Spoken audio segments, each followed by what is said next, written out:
Assalamu alaikum wa rahmatullahi wa barakatuh. Alaikum salam wa rahmatullahi wa barakatuh. I think we better start because we have a lot to say, and I'm afraid time is going to catch us if we don't start. So inshallah, those who join us will join us. Warda, do you want to make opening dua for us? Inshallah. Inshallah. A'udhu billahi minash shaitani rajim. Bismillahirrahmanirrahim. Alhamdulillahi rabbil alamin wassalatu wassalamu ala ashrafil mursalin sayyidina wa nabiyyina wa maulana Muhammadin sallallahu alaihi wasallam. Rabbana la tuzigh qulubana ba'da idh hadaytana wa hab lana min ladunka rahmah innaka antal wahhab. Rabbana atina fid dunya hasanatan wa fil akhirati hasanatan wa qina adzaban nar wa adkhilnal jannata ma'al abrar. Ya Aziz, Ya Ghaffar, Ya Rabbal Alamin. Subhana Rabbika Rabbi Izzati Amma Yasifun. Wassalamun ala mursalin. Walhamdulillahi Rabbil Alamin. Shukran jazilan. Assalamu alaikum wa rahmatullahi wa barakatuh. Allahumma salli ala Sayyidina Muhammad wa ala ali Sayyidina Muhammad wa ashabi wa barik wa sallim. Rabbi shrah li sadri wa yassir li amri.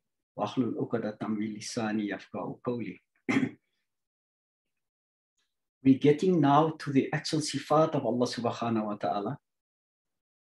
We've laid the foundation, and I would like people now, because now we have to apply the little bit that we have done to lay the foundation, to now start dealing with the questions that you may have had in the past or even still have. Let's see how far we can get to remove some of the doubts and uncertainties, and whether we are able to answer some of the questions that you may still have. And I don't want people to be shy to ask. It doesn't matter how the question comes out. There's no question that is not relevant. And we all have questions, including myself. So let us please participate when the opportunity is given for people to make comments or to ask questions. So I am going to immediately go over then to the first slide.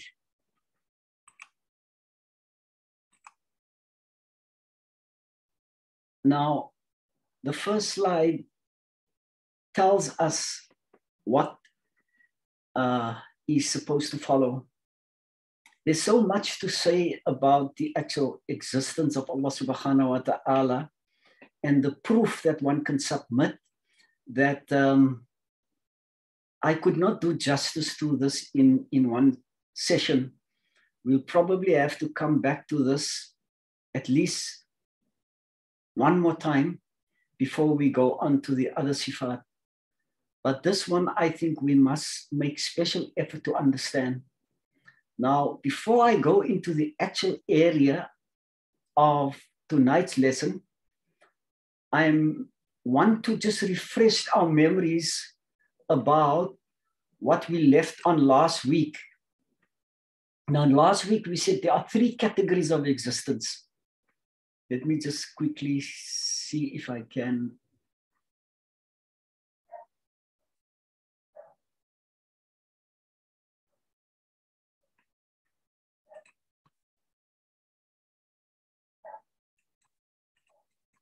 Am I now? Oh yes, categories of existence. We said the first category is that which is possible. In other words, we're talking about creation. Something that may or may not exist. It's dependent on an external cause, a creator or a determiner, something to bring it into existence. And those would be considered as possible. It's not compulsory for human beings to exist. They may or they may not exist. And what we do have to remember in the case of possible existence, in other words, that which is created, that before they come into existence, they are non-existent. So their whole existence is based on prior non-existence. Let's please just remember that, because we're going to refer to these categories again. This was last week's lesson, and I'm just quickly going over it again. Then the second category would be necessary non-existent. That which can never exist now or in the future or under any circumstances. For example, another God, another Allah. And we will touch on that again. So necessary non-existent, it's compulsory for that not to exist. Then the third category is the necessary existent, what is referred to as wajib al-wujud, that which must exist under all circumstances. So I'm going to just then go over to, and that is a reminder, right? So we're going to tonight's actual session, which is the first sifat. We're talking about 20 sifat that we will be dealing with, that must be known by us, how to describe Allah subhanahu wa ta'ala. Now, the sifat of wujood, existence, is also referred to as the self-attribute, or nafsiyah, nafs, relating to the self. The first sifat is not a quality or a description of Allah subhanahu wa ta'ala. This specific sifat refers to the divine, holy, supreme being itself. It's not a description. It's not an adjective that's referring to a noun. It stands as that to whom all the descriptions belong. That is the self-attribute. And it also known as, when we speak about the divine essence of Allah subhanahu wa ta'ala, or the Dhaat of Allah subhanahu wa ta'ala, then we're referring to the divine being itself. So it is not a description or a quality. It is the only one, and it stands on its own. The others are all attributes which are descriptive of certain qualities and abilities of Allah subhanahu wa ta'ala. As we've indicated in the introduction, that this sifat, existence, is necessary, or it's impossible for Allah not to exist. And it stands like that. It refers to the divine being itself, that it is wajib for that sifat to exist. Or, as I've indicated, impossible for it not to exist. Now, when we talk about creation requires an external trigger or cause to bring it into existence. And if we talk about that which needs to bring it into existence, we're talking creation now, then it needs an external, uncreated, eternal cause. And we'll elaborate on that. I know the words sound technical and can perhaps be confusing, but let's just follow through, and it will become more clear as we move through this sifat. Now, as we've indicated, the existence of Allah is not just a possibility. It's necessary, it's essential, it must be there, it's compulsory for it to be there. And that existence of Allah subhanahu wa ta'ala, unlike creation,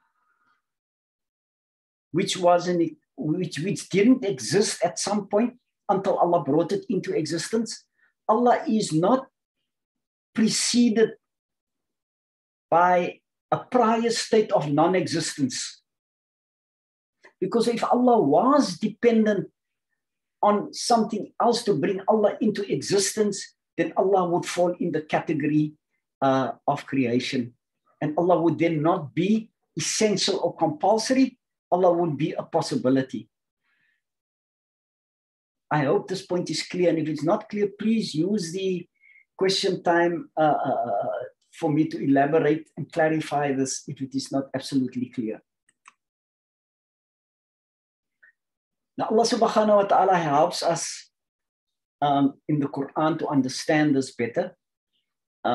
In chapter 21, verse 22, had there been other gods beside Allah in the heavens or the earth, both realms would have been corrupted.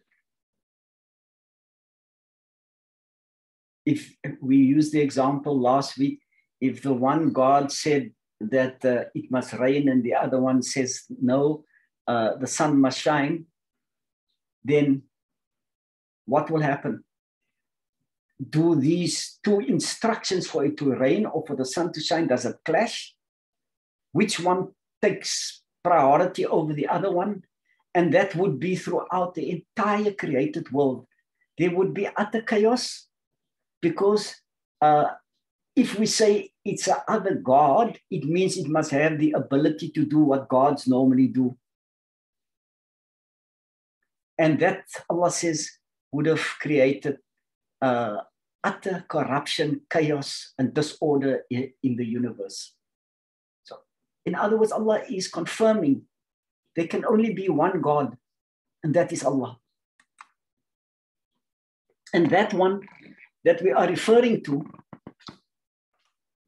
as the only true creator of the entire universe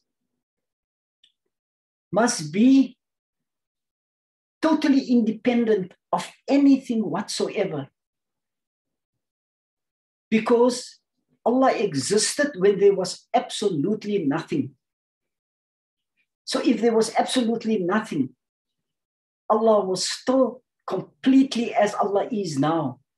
So Allah existed, and the closest word one can get in the English language to describe that type of existence is Allah was self-existent or self-reliant or self-sustaining, not dependent on any other factor, but Allah being Allah and not being in need of anything, especially creation, because creation at some point did not exist. So how could Allah be reliant on something that did not exist yet? I think that, in a sense, should make it a bit more clear.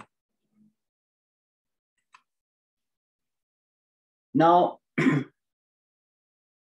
there was a verse that was revealed in the early period of Islam when the Rasulullah sallallahu alaihi wasallam called the idol worshippers of Makkah to monotheism, to Tawhid, to the belief in one Allah. And when they rejected his call and ridiculed him, then Allah sent down the following verse, which gives us a very logical way of approaching this question of existence. And this is what Allah did to assist us.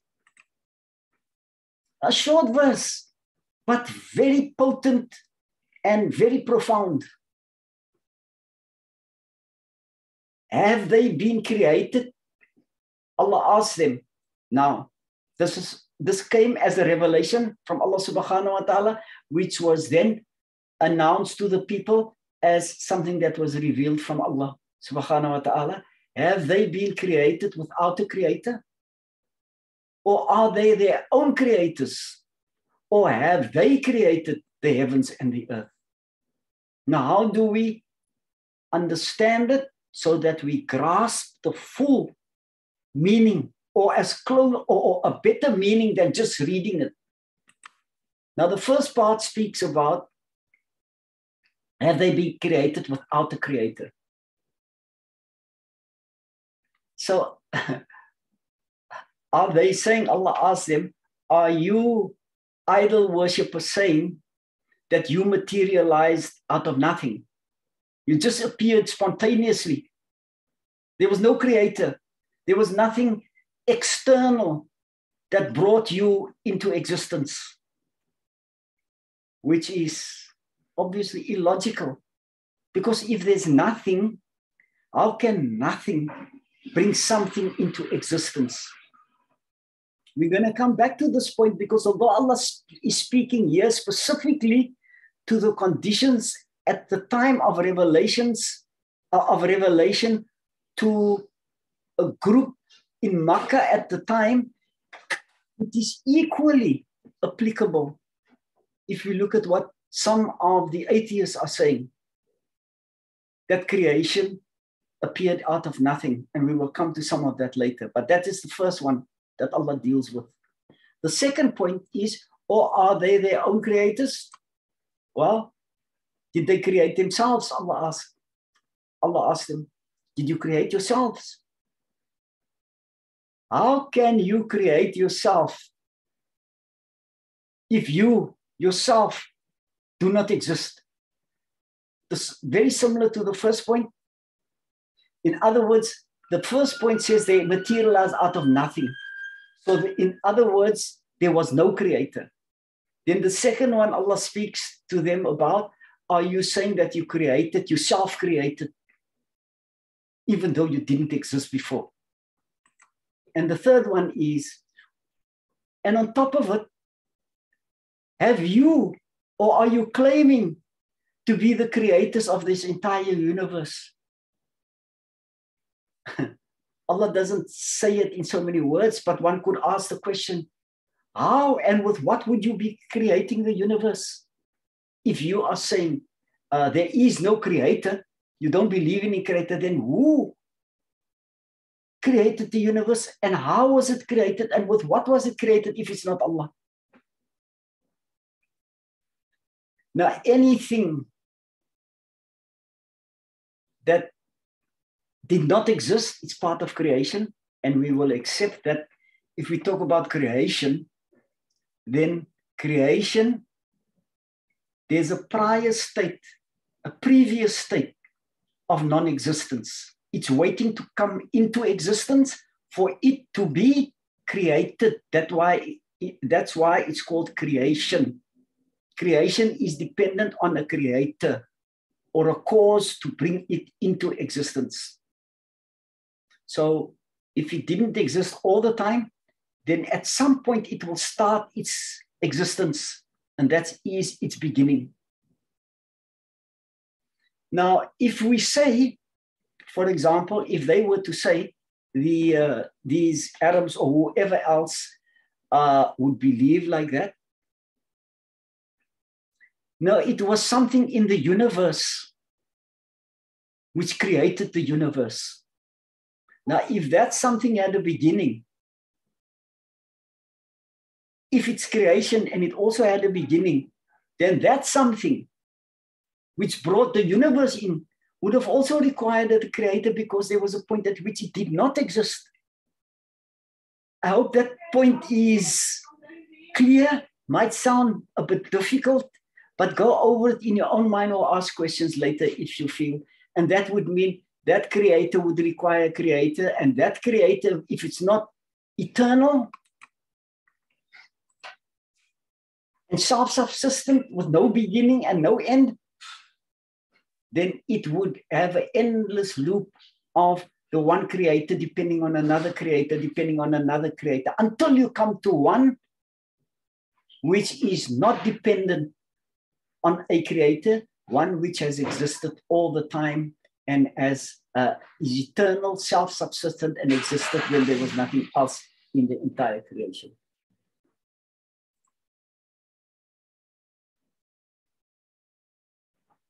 Now, let me pose this question. Do we exist? We say Allah exists. Do we also exist? Can we say we exist? We can say nothing shares in Allah's attributes. But do we exist? I'm putting that question up to the floor now. And I would like people to react and respond. Give me your views so that I can hear how you understand the question and what your response would be. And it's not a question of being right or wrong. It's a question of testing our understanding so that we can make progress and build on that. So I'm opening the floor, inshallah. The floor is open.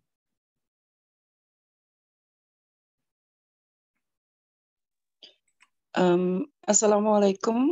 Wa alaikum salam wa rahmatullah.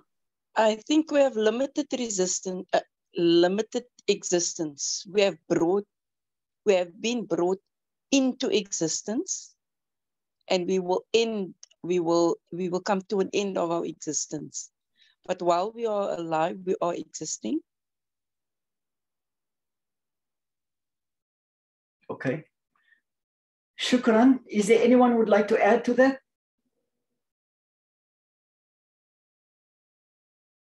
If not, it's fine. I think the answer is almost complete. But let me just go through the slide. But a very good answer that's been given by Sister Warda. The word existence, because of our limited capacity as human beings to understand things and our limited vocabulary to explain things, the word existence is used when we refer to Allah and when we refer to creation. The meanings are entirely different. It's the same as, you may have come across this word homonym, homo meaning one, and name, one name, but meaning two things. Homonym is just an English term. Book, for example, the word book. Book could be something to read, or it could be you are booking a reservation. You book a reservation. So it's got two entirely different meanings, but it's exactly the same word. You can use the word blind. A blind could be in the place of a curtain, a blind, or it could be referring to somebody who cannot see. Or the word just could be used as only. It was just that, it was only that, or it could mean being fair. So this is the problem that we have in the English language, unfortunately. And it is something that we must take into account when we are talking now about understanding the word existence. Because the same thing is going to crop up now when we say, Allah is all hearing, Allah is all seeing, Allah is all merciful. Can we see? Are we merciful? Can we hear? We can.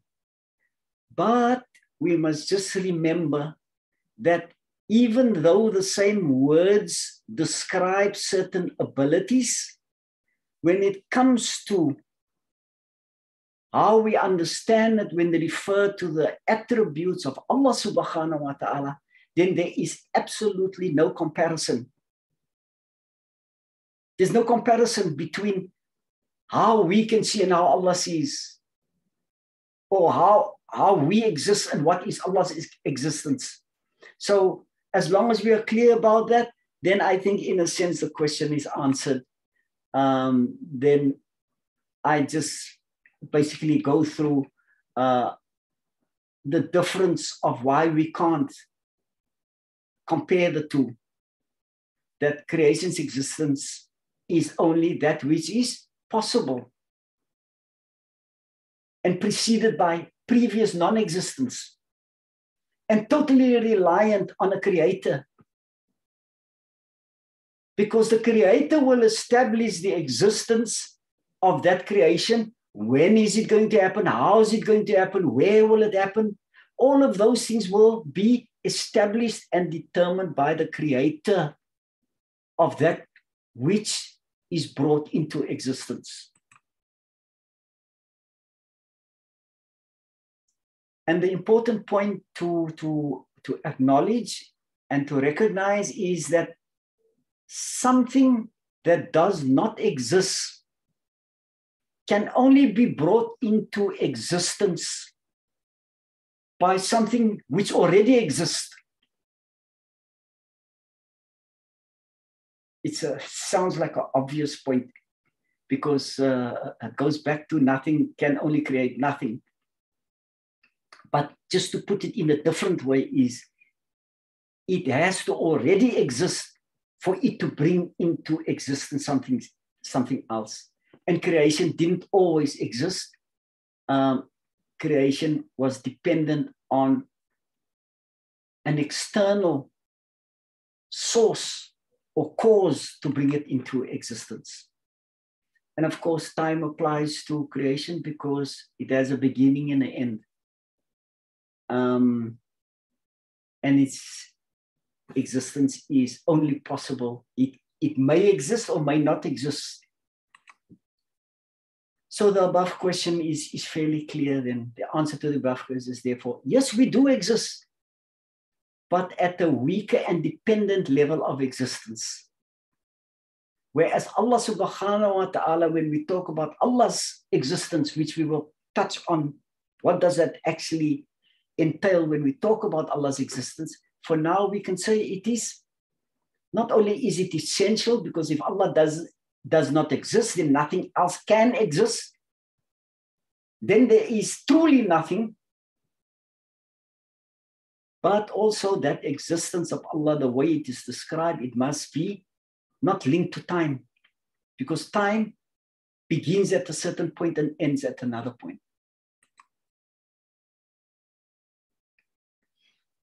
Now we're going to, how do you prove and judge whether something is right or wrong? This is a long technical thing.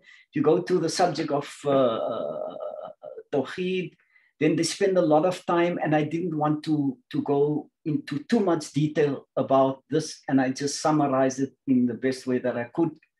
But how do you normally prove something in the material world? Proof is to show that the conclusion that you are coming to is correct. Whether that is a judgment that must be passed, or to prove that something did happen or does exist. Now, how do they do it? Normally through evidence. If evidence can be supplied, or it could be logical deduction. If this is so, then that must be so. Or it could be what you actually observe and see in front of you. It's obvious. If you ask somebody, can you prove to me that you are alive? While I'm standing in front of the person and I've not dropped down and not breathing anymore, and the person asks me, are you alive? Then it must be obvious that I am alive. It can be observed that I am alive, and it's self-evident that I am alive. Or it could be done through how many of the scientific laws were discovered. They conduct experiments and tests in such a way where it's conclusively proven that the outcome is always the same. Now that's generally. Now, one can use examples. If you say birds fly, water is wet, half of 2 is 1. Those are obvious, logical, and self-explanatory, self-evident matters, which doesn't need a lot of further explanation or proof. But one also gets to deductive proof. You can deduce from what is presented to you a set of other things which is not obvious at the beginning. For example, if X is an odd number, there's an unknown number, and all we know about that unknown number called X is that it's an odd number, it's not an even number. Then X is not divisible by 2. I think that should be fairly obvious. You can take any odd number and try and divide by 2, then you won't get an even number. You can say, but you can divide 5 by 2 and you get 2.5. Yes, we understand, but you won't get a complete number. You will get a fraction of a number. But a more complicated example is 1 is equal to half of a quarter of 8. Now that, even though it's true, it's not self-evident. But this is how I have just put it down so that you can understand it. Because I'm sure many of you will want to write this down so that you can remember it. 1 is equal to half of a quarter of 8. What is a quarter of 8? How do you get to a quarter of 8? You divide it by 4. If there are 4 people and there are 8 objects, then each one will get 2. So a quarter of 8 is equal to 2. And half of 2 is equal to 1. We say half of a quarter of 8. So half of that is 1. And that then proves that 1 is equal to 1. So instead of just saying 1 is equal to 1, you can arrive at the same answer. 1 is equal to 1 by going through a series of different steps and deductions, and then you deduce from all of that that 1 is equal to 1. So you can prove 1 is equal to 1 by going through that process.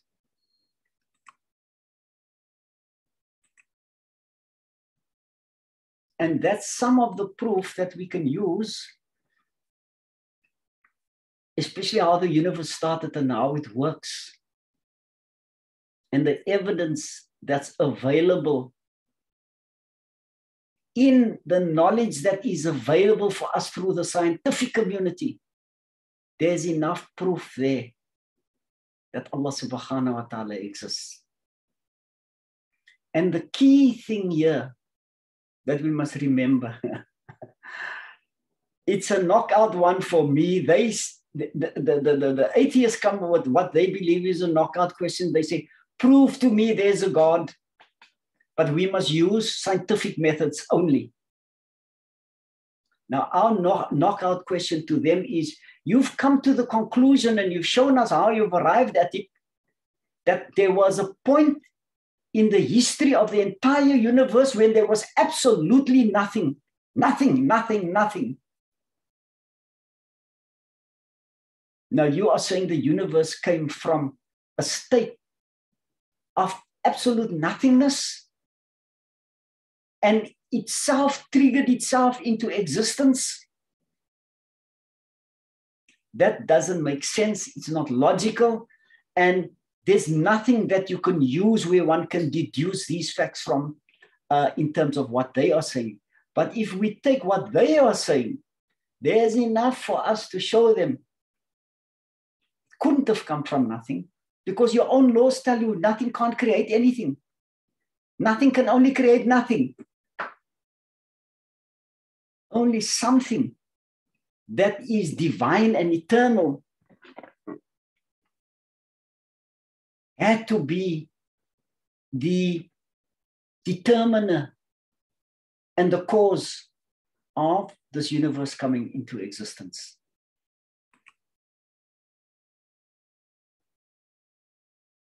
Now, I've been through this a few times, and I hope that people will understand this one to be able to explain it to themselves, and if need be, to their family and their children, their spouses.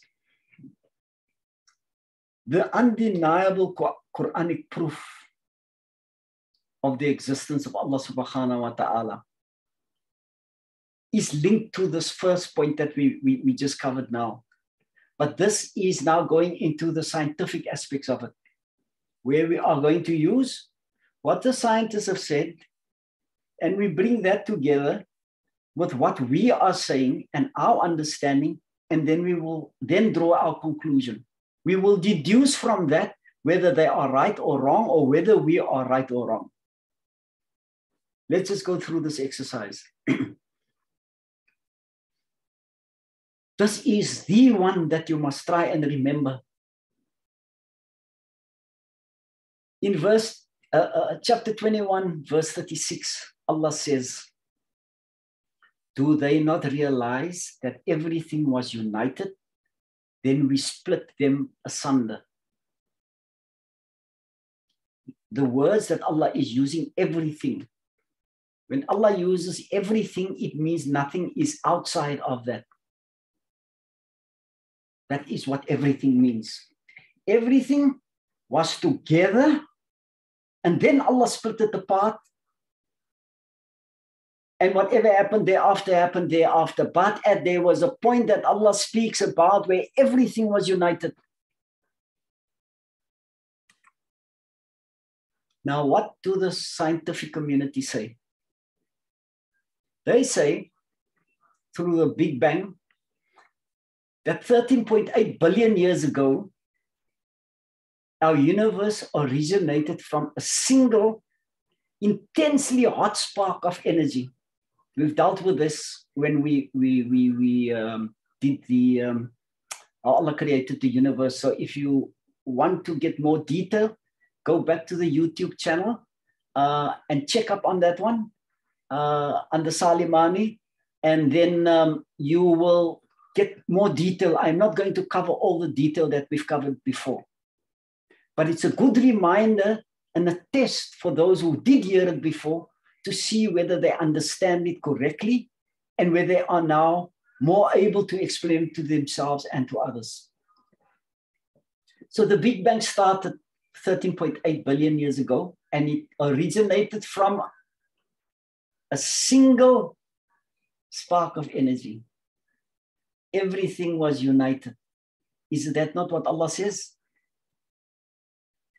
Now, according to the cosmologists, the people who studies the cosmos, and they've spent, if you must take the collective brain power and energy and intellect that was applied to these questions, it's probably one of the areas that I'm not even going to hazard a guess, but they've spent enormous amount of time, money, energy into how did the universe actually start? And they came to this conclusion that it came from absolute nothingness. Now, this is what they are saying. There's nothing. Can you see nothing? You are supposed to see nothing. This is what it represents. Nothing. There's nothing. Then we're talking about the scientists now. Then they say a tiny, small, intense spark of energy appeared. And then what happened then? It grew and grew and grew and grew and grew and grew and grew and grew. That small spark of energy grew into this current universe. It sounds like a fairy tale, eh? How can a single spark have started and evolved into everything in the universe, not just the size? Now you must think, what is in the universe? You don't only have stars and space, you also have planets. We have our solar system. We have planet Earth. Just look at planet Earth alone, which can't even be measured as a dot on this picture. Not even a dot, not even a speck of dust, but look how complex this planet of ours is. Everything on this planet, plant life, animal life, human life, inanimate objects, all of these things, all the material that exists, all the gases and liquids that exist on our planet alone, we don't know about, yet we say everything. This is what they said, everything came from that single spark. Is this just a statement that they made? Actually not. Because for them to make statements, they have to be able to back it up with proof. Now, if the statement was made at the time of revelation to the people who understood nothing about universe, it must have been extremely difficult for them to comprehend completely what this verse actually meant. But as Allah subhanahu wa ta'ala opened up knowledge of how the universe operates to human beings, so we understood what happened at the beginning of time, and we could piece together how it actually developed and evolved into what we have today. Now Allah said, before they even spoke, Allah said everything was united, and they have recently come up. They've recently come up, only in the last century or so, did they come up with this discovery that not only did everything come from a single spark, but that our universe is actually expanding on top of it, which we'll come to now, or not now, maybe next week. Now, it's utterly illogical. It's utterly illogical for the universe to have self-triggered itself into existence from that single spark of energy, become existent as something,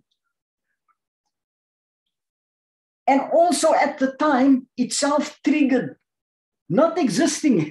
Look how difficult it is even to explain what they are saying. Itself triggered into existence, and then it also determined how things will happen, where it will happen, and when it will happen. If you tell someone that, now these are the cosmologists, and they can actually explain why they are saying this, except for this point, that itself triggered into existence. But they can take you from another point where they say, from that spark, that initial energy, how did it actually evolve into what we have today? And in the previous sessions that we had on how Allah created the universe, we went into a lot of detail how things evolved from that single spark into what we have today. Now, the above verse, that Allah created everything, do they not realize everything was united? Then we split them asunder. Now, this verse, for me, is the knockout verse for people who are not believing in a supreme being, talking about the atheists now. And especially for us as Muslims. If there was ever a little bit of doubt about the Quran, and there are some people, oh, may Allah forgive them, who are saying the Quran was meant at the time for people who lived in the desert and couldn't read and write and so on. So it's not as relevant to us as it is to them because of our understanding of technology and space and science and all of this. Look how wrong they are. That Allah could tell us what the origin of the universe is, and it is confirmed by those very people who say there isn't an Allah. Now, where could that truth and accuracy to explain something like this could only have come from somebody who is, or someone who is all-knowing and almighty and all-powerful. It couldn't have come from something that was created, that's reliant on something else or in need of anything. It had to be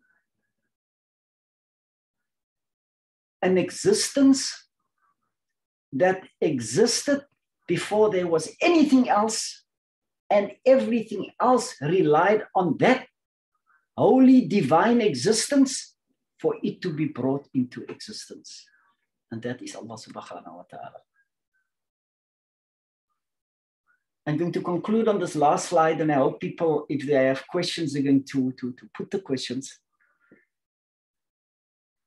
It was reported from Abu Hanifa, rahmatullah alayh, that he was approached by some of the Greek philosophers who wanted to have a debate with him about the existence of a creator. So he invited them to this meeting, and they were all gathered around him.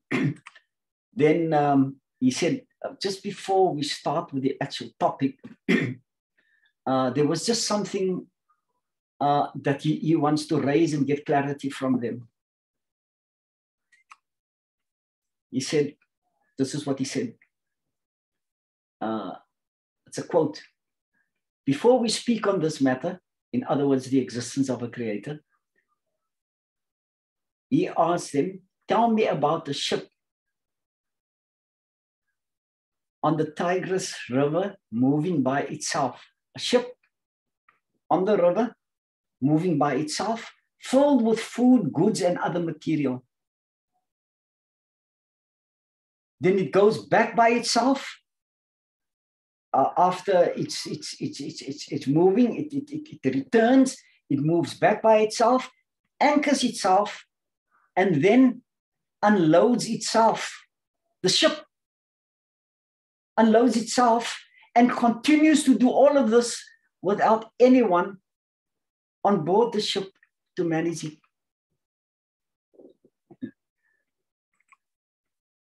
And they, the philosophers, these were the clever people of the day, the Greek philosophers. They had a big influence on the early part of Islam, and influenced some of the thinking of some of the scholars at the time. So they're the clever ones, and they looked at what is this man saying? A ship moving on the river, full of goods, moving up and down, anchoring itself, unloading itself, and there's no one there on the ship, just the ship itself. And so, of course, they said that no, this could never happen. Then Abu Hanifa, rahmatullah alayhi, said, if it is impossible for a ship, then how is it possible for the entire world in all its vastness?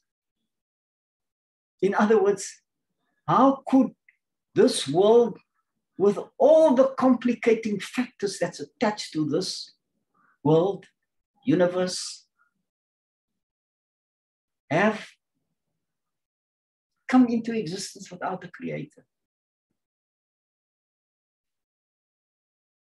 I think they were unable to debate further with him on this matter. And the matter was closed at that point. I'm going to conclude on that note. And we will do some further proofs about the existence of Allah subhanahu wa ta'ala. Some of it might sound technical because we want to prove things that can be backed up with rational argument and examples, and not just make statements.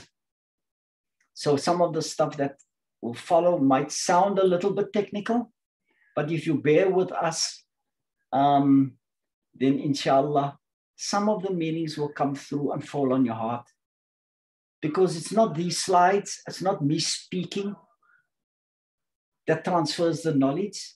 Allah is the one that opens your heart, because we're talking about Allah's existence.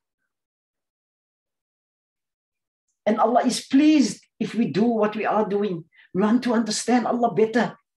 So Allah is very pleased with us that we are making effort to understand Allah better. We're not following blindly and believing blindly. And Allah will take each heart and give to it what it is able to understand, so that your belief can be firmed up and improved and strengthened in the process. And it will be different for every person. Whether you're a professor or whether you're a person who has just gone to high school or not even high school, doesn't matter. Allah created all of us, and Allah knows what we are capable of understanding and what will fit for our hearts. Allah will give you for your specific needs, inshallah. So I'm going to leave it like that for now on this session of ours. And I'm opening the floor, and I hope, inshallah, that people will participate and ask questions. The floor is open for questions.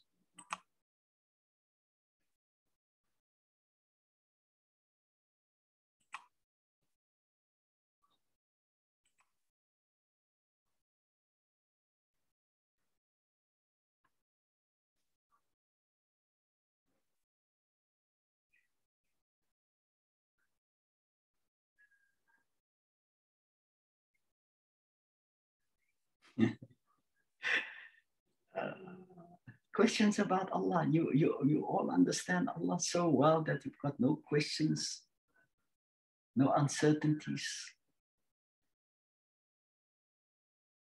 Well, while you're making up your mind, I want you to get, and you don't have to put it in a fancy way. Put the question, it doesn't matter how clumsily or the wording is not 100%, it doesn't matter. As long as we understand what the question is. Please, I'm just going to share something with you while you're getting your thoughts together then. When I was a lot younger, in fact, I was in my late teens, early 20s. I went through a period in my life where I was asking all these questions. Where is Allah? What is Allah? How does choice work? And at the same time, Allah has put out things. And I was convinced that having gone through all of that, I went to, oh, may Allah forgive me, this might sound, but let me just check my nafs. I think there might even be a bit of the nafs involved here, but let me say it anyway. I went wherever I could find answers. I sat under most of the shuyukh of the time, and I put my questions. As a young man, I was very bold and I think arrogant, because I thought I understood so many things and I wanted to know more.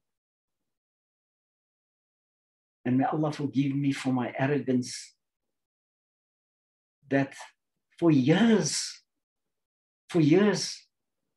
I found out that I have believed incorrectly. And when we get to that part, I'm going to tell you, because we'll come to some of that, where I believed incorrectly. And it was only around about the time that I took bayah by Sheikh Khazim Hafidullah, when he went into the issues of Tawhid, that I corrected some of my incorrect beliefs. I'm admitting it to you. I'm now in my 70s. I was probably in my 50s already. And I believed that I was right. And I was even arrogant about it.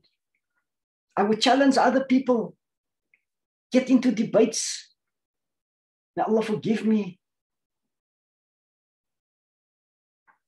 And I'm ashamed that I behaved like that. And I'm ashamed that I thought that I understood correctly when I was actually believing incorrectly. That's why we shouldn't be shy to ask questions, even if it's just to test whether you understand it correctly.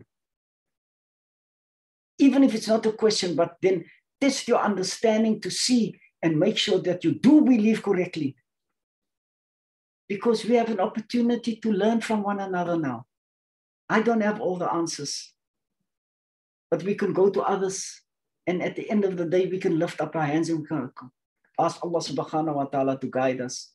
We got Sheikh Abdul Hadi, we got Sheikh Khazim Hafidullah that we can turn to. There's many people that Allah has blessed with very, very, very deep knowledge about the subject of Tawhid, if we can't find our answers at our level. So I'm opening the floor and I'm pleading with you to participate. Pleading.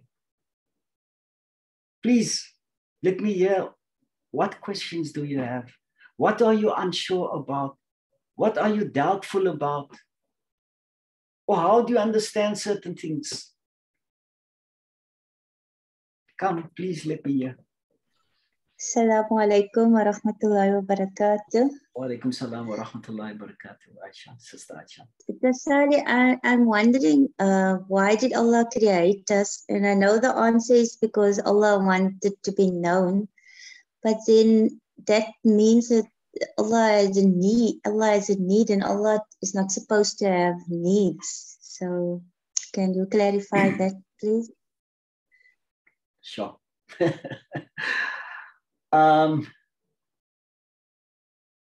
We cannot say Allah wanted to be known. There is a hadith that speaks about.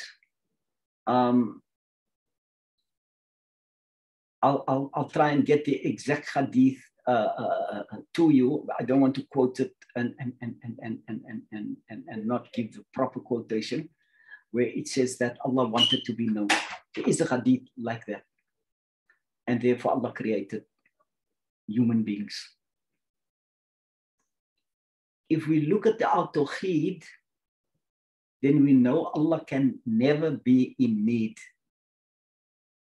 That need would mean that Allah is dependent on something that is created to fulfill that need.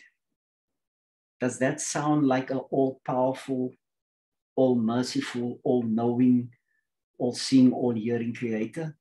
One who is in need? Need cannot be associated with the one who created all the seven samawat. So our Tawhid helps us to put the correct understanding of what it can not be. What our Tawhid should teach us is that it doesn't matter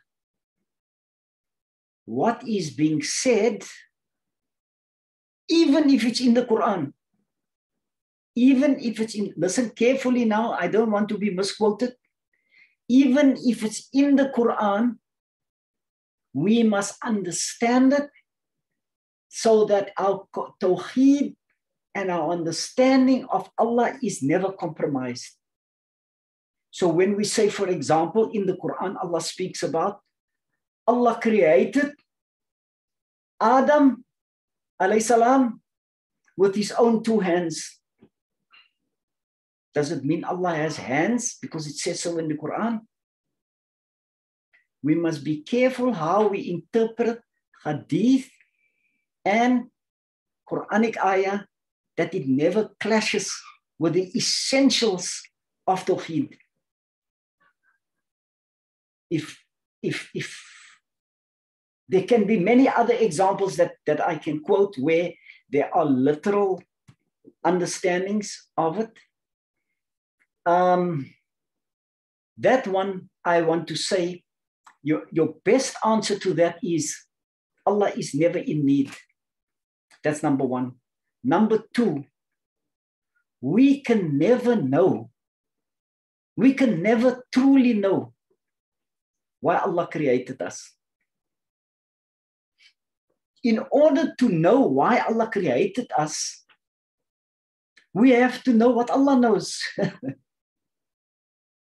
And Allah's reasons will be based on Allah's own all-knowing knowledge, which encompasses everything from beginning of time till the end of time, from one world to all the other worlds. We don't have an inkling of that.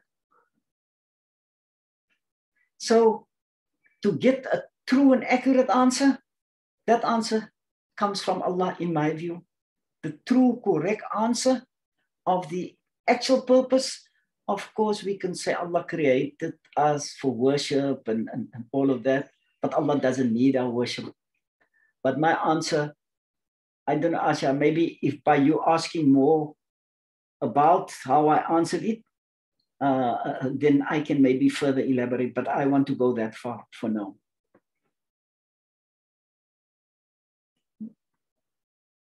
Shukran, Brother Salie.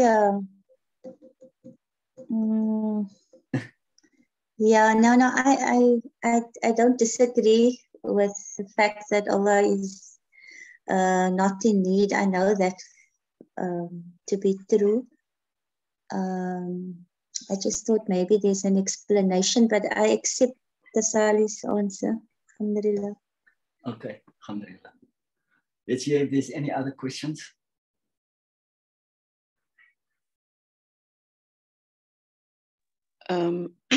May I just latch on to the story that Brother Salie had told about how your belief system was incorrect. Now, there could be many people who are diligently worshipping Allah, doing the best they can, and they have technical shortcomings in the Tawhid.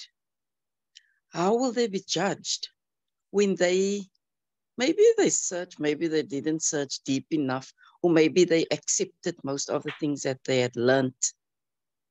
But the belief system, there were flaws. How will that be judged? Well, you see, I put myself in the spot when I say ask questions. So, I mean, you must continue with the questions. And if you're not happy with the answers, please follow up so that we can see whether we can improve on the responses. The first thing to say is judgment is reserved for Allah. We made that point abundantly clear. As human beings, we cannot know all the factors that Allah will consider when Allah passes judgment.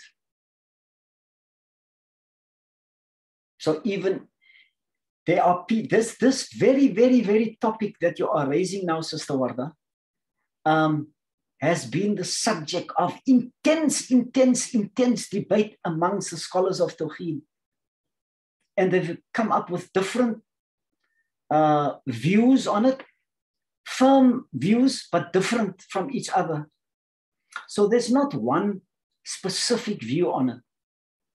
But my understanding would be that Allah subhanahu wa ta'ala, I'll use myself as an example and say, Allah subhanahu wa ta'ala, when I stand there, I am not going to stand in front of Allah,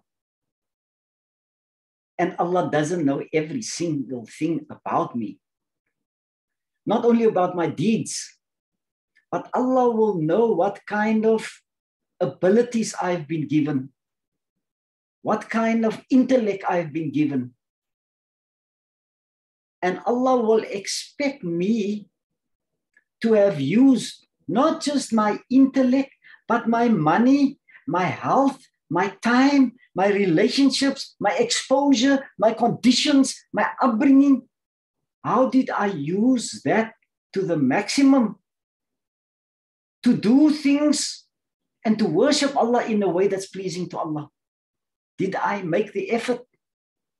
Or was I, oh no, I'm clever. I'm intelligent.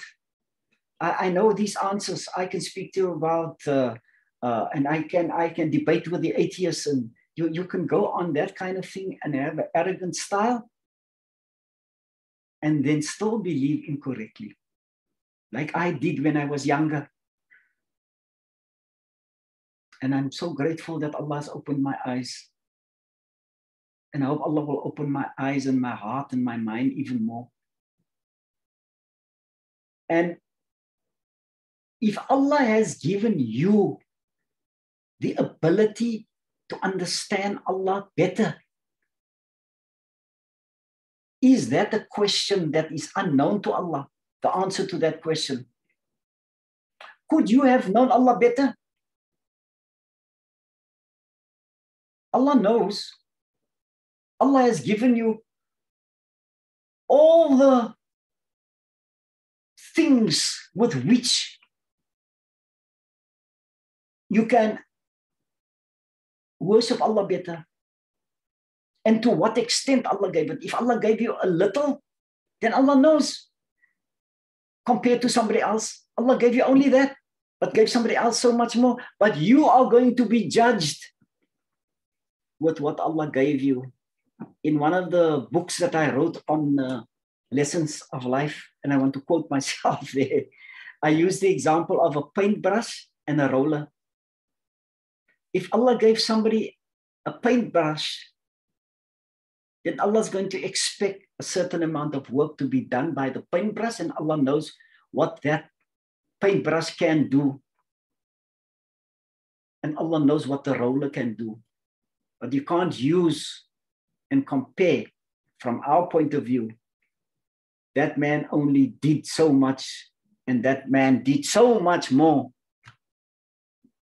Allah is going to take into account what were the tools and the equipment and the conditions and the circumstances under which you served and tried. And if you were slack, there's very, very strong views on this by some of the scholars, that the people who have been given the ability to know more are going to be punished because they were lazy. They didn't use what Allah gave them correctly. They could have done so much more with what Allah gave them. Not only your intellect, but how you use your time and what effort you put in to try to get to know Allah better. What did you do? How did you go about it? Sure, I'm getting lost, but to come back to the question, we never know. That is truly for Allah to judge, and it's something that we should stay far away from, but we should actually examine ourselves and ask this question. With what Allah has given me, both in terms of abilities, opportunities, have I done justice to that? To use it correctly, will I be able to stand in front of Allah and say, I've made all the effort that I could? Or did you become slack? So if you go to somebody and they've taken you to a certain point, then you don't want to go anymore because you think that person can't teach you anymore. And now you sit at home because you know as much as that person. But you were able to know more than that person. Everyone is going to be judged differently. Yeah, so lang aan wat I'm actually speaking to myself here. And I am scared that what Allah has granted me and given to me specifically as a person, how am I going to stand in front of Allah and justify that I've really made enough effort with what I've been given? Just to end off with the last maybe example of comparing one person with another just to bring out an understanding is a person who is a weak believer. He's a believer, but he's a weak believer. He's sinful, but he was brought up under very difficult circumstances. He lived in the townships, in a squatter camp. His parents were maybe using drugs and alcohol and so on. But that person believed in Allah. He didn't go to school. He maybe just finished primary school. But he thought a lot about Allah. And you take me, I've been brought up in a home where my parents brought me up as a Muslim, gave me the opportunity. I was allowed to get my education and all of this and that. That person has a great chance of reaching a daraja in the akhirah that's way, way, way, way above me. And if we judge it, we say, that's a sinner. He lived like this, he lived like that. Allah knows his conditions and his circumstances and what was possible for him and what was not possible. You see how complicated it gets? So the thing to end off this one is to say, we have an obligation to look at ourselves and ask ourselves, am I really doing enough?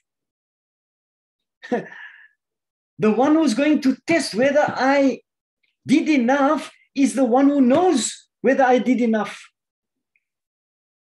Now the tables start turning, because now you're not looking for a comment from the imam or the sheikh or the maulana or from whoever so that you can take it easy.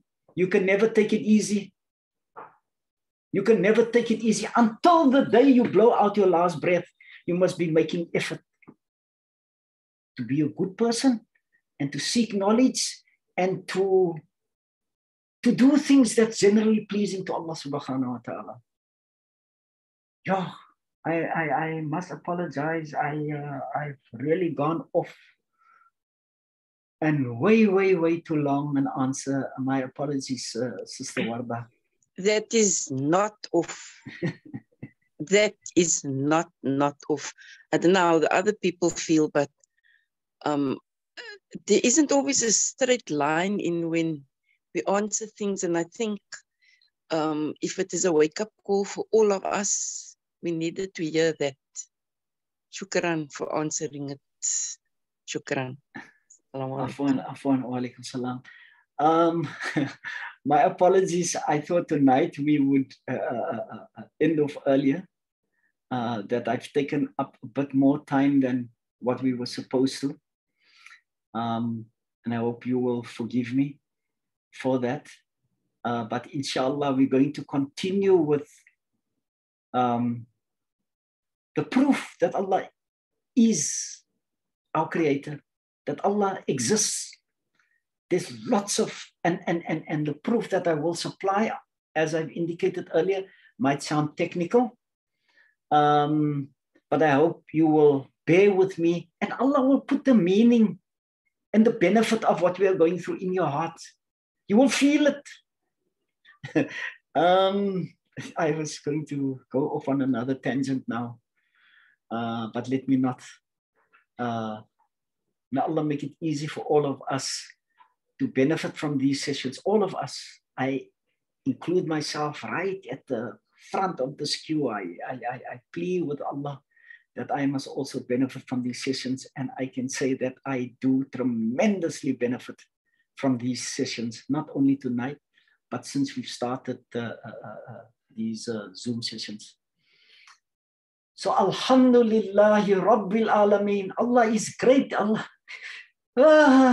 is great. Allah is great. Allah is great. Allahu Akbar. Allahu Akbar.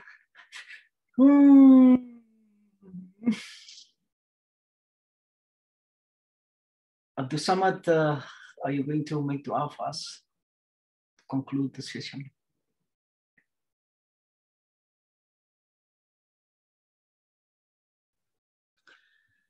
Assalamualaikum warahmatullahi wabarakatuh. Waalaikumsalam warahmatullahi wabarakatuh. Al-Fatiha.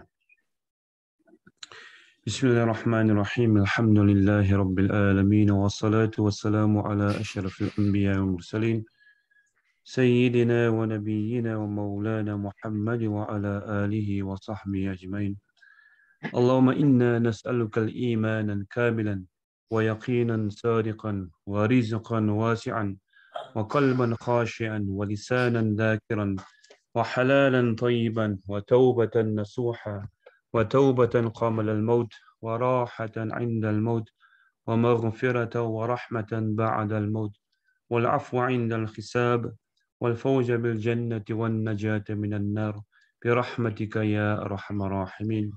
اللهم إنك عفو كريم تحب العفو فاعف عنا. اللهم إنك عفو كريم تحب العفو فاعف عنا. اللهم إنك عفو كريم تحب العفو فاعف عنا. اللهم إنا نسألك رضاك والجنة ونعوذ بك من سخطك والنار. ربنا آتنا من لدنك رحمة وهيئ لنا من أمرنا رشدا. ربنا تقبل منا إنك أنت السميع العليم وتب علينا يا مولانا إنك أنت التواب الرحيم. اللهم اشف مرضانا. اللهم اشف مرضانا. اللهم اشف مرضانا وارحم موتانا. اللهم رب الناس أذهب البأس. رب الناس اشف أنت الشافي لا شفاء إلا شفاؤك شفاء لا يغادر سقما ولا أنما. اللهم اغفر لأهل القبور من الظلمات إلى النور والمسلمين والمسلمات والمؤمنين والمؤمنات الأحياء منهم الأموات برحمتك يا أرحم الراحمين. إن الله وملائكته يصلون على النبي يا أيها الذين آمنوا صلوا عليه وسلموا تسليما. اللهم صل على سيدنا محمد وعلى آل سيدنا محمد وأصحابه وبارك وسلم. بفضلك دعواهم فيها سبحانك اللهم وتحيتهم فيها السلام وآخر دعواهم أن الحمد لله رب العالمين. Alhamdulillah, Alhamdulillah, Alhamdulillahi Rabbil Alamin. Shukran jazilan, Abdul Samad. Allah be pleased with you and all of us. Can I ask? Amin, amin, inshallah. Can I ask all of you to do me a special favor to make dua for on my wife's improvement and health? She's not been well. She's going through a very difficult time. She's been very ill before. She recovered. She's now going through a bad patch again. I ask all of you to make dua. We don't know whose dua Allah subhanahu wa ta'ala accept. Shukran for your time. Alhamdulillah Rabbil Alameen. I am so grateful to all of you that you have given me the opportunity to be part of what I feel is spiritually been extremely beneficial to me, and I hope inshallah to all of you. Alhamdulillah Rabbil Alameen. Assalamu alaikum wa rahmatullahi wa barakatuh.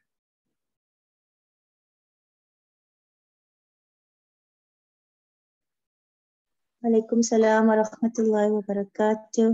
Alaikum salam wa rahmatullah.